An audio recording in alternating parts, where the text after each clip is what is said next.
ही असली आमची दुसरी जमात जी डॉमिनिक बाबान आपयल्ली.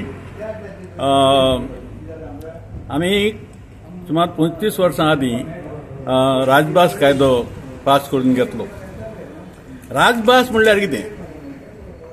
त्या कायद्यांतूच आसा यूज फॉर ऑफिशियल पर्पजीस, म्हणजे राजकारभारा खातीर वापरपाची भास.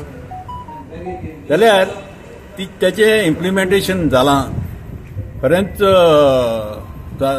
जे राजकारभारा खातीर कोंकणीचो वापर जाता ना. पूण जालां कितें? तितूंत एक डेफिनेशन आसा. म्हणजे ह्या कायद्यांत जे कडेन कोंकणी हें उतर आयलां तें देवनागरी लिपीन बरयलेली कोंकणी भास तशें वाचचें. जाल्यार सरकारान पावरांत आशिल्ल्या लोकांनी ताचो अर्थ असो केलो की कोंकणी म्हणल्यारूच देवनागरींत बरयल्ली भास. तें तशें ना. म्हणटकूच जालां कितें?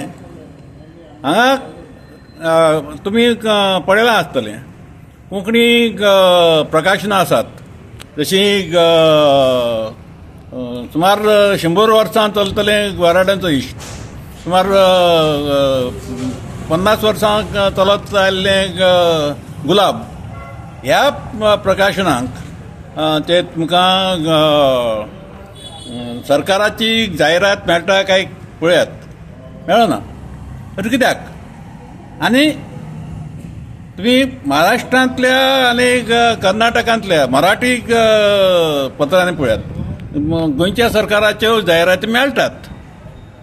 तर हांगा फरक आसा तो इतलोच की ही जी पुस्तकां आसात, जी पब्लिकेशन्स आसात, मराठ्यांचो इश्ट, गुलाब बी, ती रोमी लिपीन आसात आनी त्याच कारणाक लागून तांकां जायराती मेळनात. आनी राजभास ही जायराती खातीर न्ही, पूण तशी ती वापरप जालां. हो अन्याय पयस करूंक आमचो यत्न आसा आनी तो चालू उरचो आनी आमकां यश मेळचें असो आमची आस आसा.